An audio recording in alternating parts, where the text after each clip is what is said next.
Bryce Young and that offense for Carolina. And I am talking more about the offense just to set the table here, because I think we expected the defense to have speed wobbles.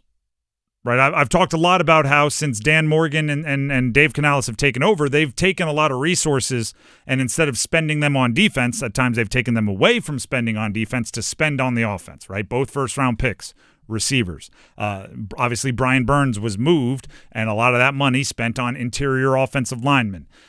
There's a contract for Chuba Hubbard. There's draft picks on tight ends. There's a lot of resources have been used on the offense. So my expectations for improvement are greater for the offense than the defense, right? To whom much is given, much is expected. And they've given a lot of draft capital and free agency funds and money and everything else to the offense. So what does success look like for the offense against the Cardinals, which needs to be a big jump in play and production from week 1, which was rough, to week 2? Well, focusing in on Bryce, confidence. Good, quick, instinctual decisions that look like he knows what he's seeing and he is reacting to it. And the reason why I bring this up is, does anybody remember what happened last year, week 2? Yeah. Yeah. And then what happened immediately after last year, week 2? Benched. Yep. Bryce Young was benched after week 2 of last year. Rough game 1, turnover early, couple of turnovers, followed up by a rough game 2, and guess what? Then he sat on the bench for a while. So now going into this year, what happened in week 1? Rough game 1, turnover early, multiple turnovers, going on the road to Arizona for game 2. Those ghosts are real. Right? Those thoughts are real. I'm feeling deja vu is real. So the hard part is he needs to play better without worrying too much about what happens if he doesn't play better. It's ironically the actions version of one of my rules for quarterbacking. Like if I were a quarterback's coach, and it's why I could never be a quarterback's coach because I couldn't do it to him, is when I bench a quarterback, they would have to be the absolute last person to find out about it. I could be talking to the other coaches going, yeah, if he has another bad game, I think we're going to have to go in a different direction. As soon as that quarterback walks in, hey, man, long leash. No problem, man. We've got your back. Just go out there and let it fly. Nothing to worry about. Because I think that's the mindset you need to play good quarterback. Right? You can't be thinking, if I throw an interception here, I'm going to get benched. Because that leads to hesitation. That leads to conservative play calling or play execution. That leads towards not believing what you're seeing. I'm pretty sure I can make this throw, but what if I'm missing the safety? This is the part that nobody ever really acknowledges. Turnovers are awful. They're the worst. Right? Coaches will tell you turn the ball over, you can't win. Turnovers are just horrendous. But too far on the other spectrum is bad as well. Too far on the other side of the spectrum, I should say, is bad as well. I haven't played football in over a decade. I can guarantee with 100% certainty that I could go play for the Panthers on Sunday and we would not have a single turnover that would be my fault. The issue would be we would also not move the ball at all, and we would go 3 and out almost 100% of the time, right? I would be one read, and if it's not wide open, I'm chucking that bad boy in the stands, or I'm eating it, and I'm taking the sack with 2 hands on the ball, protecting it in the fetal position. Like you can guarantee no turnovers. That is also a problem. Right? Because you can't be successful as a football player without cutting it loose to a certain extent. I actually think at times Caleb Williams struggles with this. Where Caleb Williams, if you look at his touchdown to interception ratio over his last, 12 games for the Bears, it's insane. He's 13 or 14 touchdown passes, 1 interception, and they're 1-11, something like that. Because he's not putting it into place where his offense can actually be successful. He's just preventing the horrendous turnovers. That can't be Bryce this week. So I need him to, cut it loose. But also, it's football and it's NFL quarterback. There's no place to hide. I need you to cut it loose and not turn it over. Yeah, you can play aggressive but not reckless.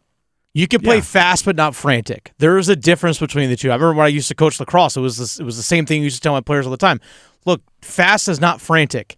Aggressive isn't just, coach said be aggressive. I'm just going to wing this one even though there's a group of people around the person I'm intending to throw this pass to. No. That's reckless. There's a difference between the two. And it's a very fine line. It comes from trusting yourself. It comes from preparation. It comes from knowing what you're seeing. Right? And it comes from also the opposite. Acknowledging when you're confused. Right? I call it dropping the marionette because I name all my observations. I don't even know what they're called. The puppets, I think they're marionettes. But the ones where you pull the string on the bottom and they stand up straight and then you let go of the string and they collapse. You know what I'm talking about? I used to, at the end of their careers, Peyton Manning, Tom Brady, Drew Brees, they would very quickly recognize whoa, don't know what this is, and they would basically, it's like you drop that string. They would just collapse on themselves and take a sack, or a 3-step drop out of the gun. As soon as that back foot plants, throw it away into the stands. And it was because they could so quickly recognize, whoop, I'm confused. Chuck it away, right? I don't know what I'm looking at. I don't know what the answer is. I'm not going to mess up. That's fine.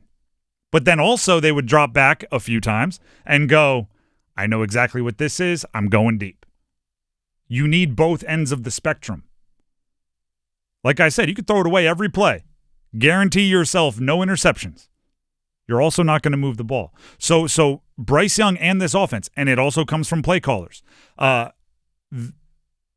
they also have to I mean, this is going to sound the most Captain Obvious thing in the world. They also have to be a good offense.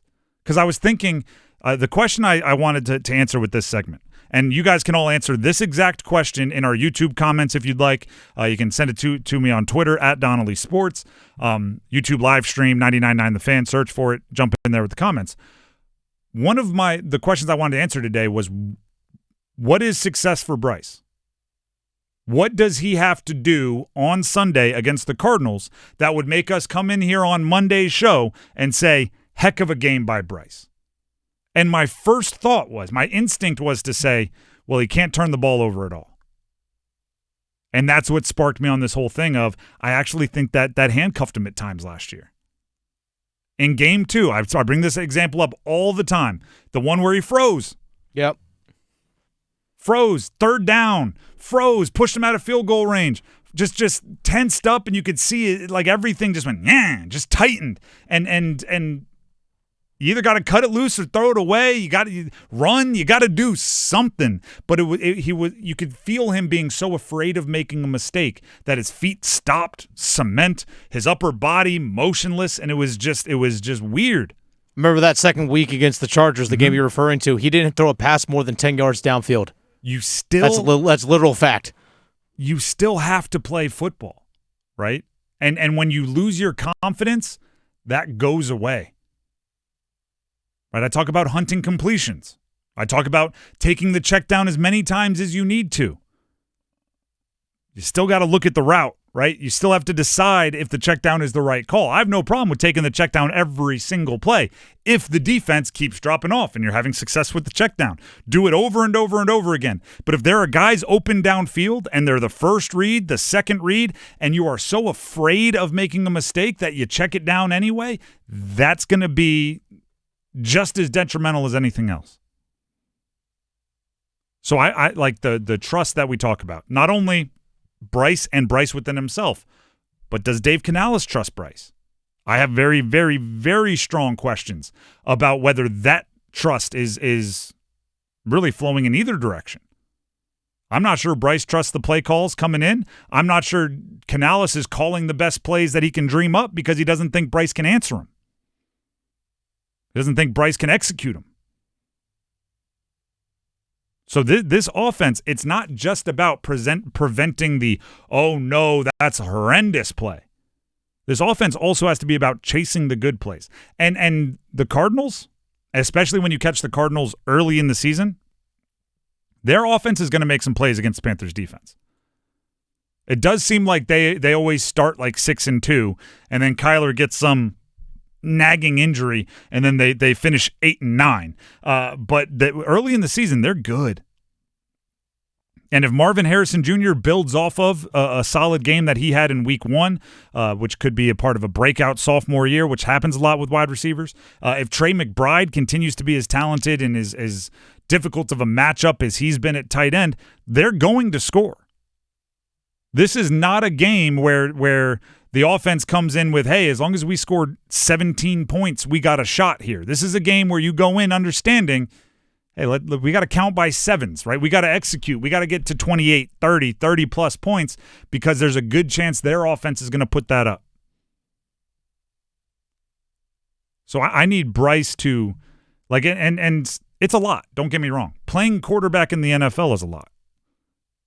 So I'm not saying it's easy, but he needs to be aggressive and prevent turnovers.